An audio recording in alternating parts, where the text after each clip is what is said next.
Good morning. How are you? I am fine.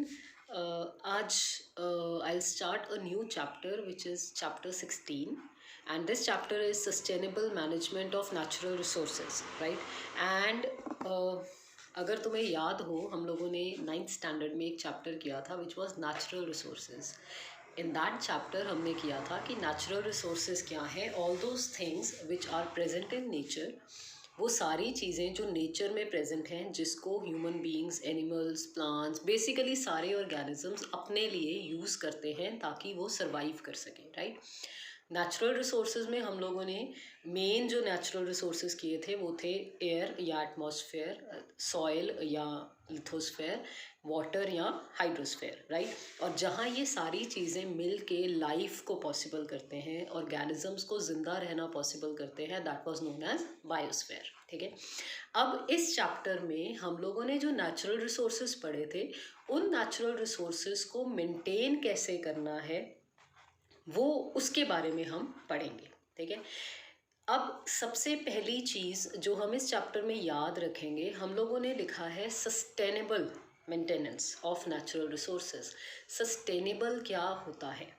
Sustainable का मतलब होता है कि अभी जो जनरेशन चल रही है या जो ऑर्गेनिजम्स हैं अर्थ के ऊपर, वो भी अच्छे से अपना यूज़ कर सके नेचुरल रिसोर्सेज को, लेकिन इस तरह से यूज़ कर सकें, या ह्यूमन बींग्स रिसोर्सेज को इस तरह से यूज़ करें कि वो हमारी जनरेशन के लिए भी बिल्कुल ठीक से पड़े रहें और अगली फ्यूचर जनरेशन्स के लिए भी बिल्कुल ठीक रहें. अगर ऐसा नहीं करते तो क्या हो? जैसे मान लो हम लोग क्या कर रहे हैं इस पॉइंट ऑफ टाइम पे, एटमॉस्फेयर में कितना पोल्यूशन है, जो नो डाउट पिछले कुछ दिनों में काफ़ी साफ़ हो चुका है, लेकिन उससे पहले अगर हम लॉकडाउन से पहले की बात करें तो कितना पोल्यूशन था, बहुत ज़्यादा. इतना ज़्यादा पोल्यूशन था कि कहीं कहीं जाके तो सांस भी नहीं आता. सोचो अगर यही चीज़ और 5-10 साल कंटिन्यू रहे तो क्या होगा? सारी की सारी अर्थ का जो एटमॉस्फेयर है वो इतना ज़्यादा ख़राब हो जाएगा कि हम उसमें नॉर्मली खुले में सांस नहीं ले पाएंगे, राइट?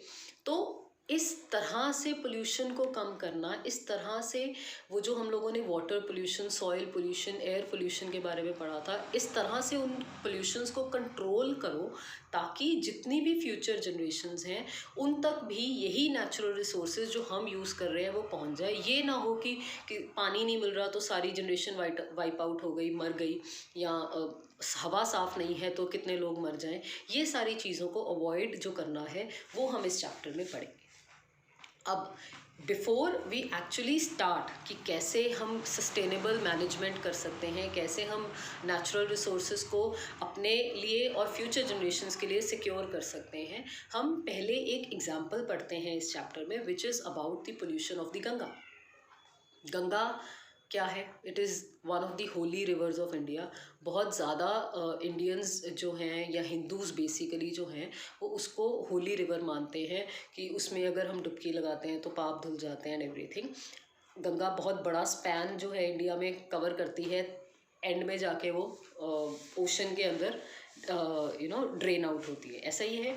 हाउ एवर जब हम छोटे थे, या मान लो जब हमसे जो पहले वाली जनरेशन थी वो छोटी थी, दे से कि गंगा का जो पानी था वो काफ़ी साफ़ था, बहुत साफ़ था.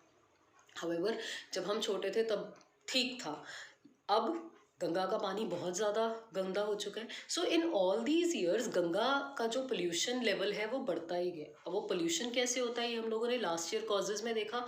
ऑल दोज कॉजेज़ जो हैं वो इसी गंगा के पोल्यूशन को भी कंट्रीब्यूट कर रहे हैं. ठीक है. तो इसलिए क्या किया गया, एक गंगा एक्शन प्लान डिवाइस किया गया. गंगा एक्शन प्लान क्या है? एक फंड्स जनरेट किए गए हैं ताकि, और एक कमेटी बनाई गई है जो गंगा को क्लीन करने का काम करेगी.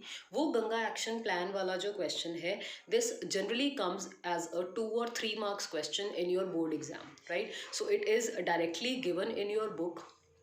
इसके बारे में इतना ही लिखना है कि गंगा का जो पोल्यूशन है वो बहुत ज़्यादा बढ़ गया है, गंगा एक्शन प्लान कब स्टार्ट किया गया, और ये जो प्लान है ये किस चीज़ की तरफ जो है वो एम करता है, राइट?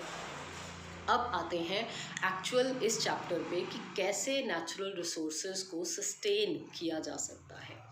अब कैसे हम इन नेचुरल रिसोर्सेज को सस्टेन करते हैं, उससे भी पहले है कि देर आर 5 स्टेप्स, ठीक है। अब होता क्या था, पहले हम पढ़ते थे 3 आवर्स ऑफ सस्टेनेबल मैनेजमेंट, और उन 3 आवर्स में हम पढ़ते थे रिड्यूस, रीयूज और रीसाइकल, ठीक है।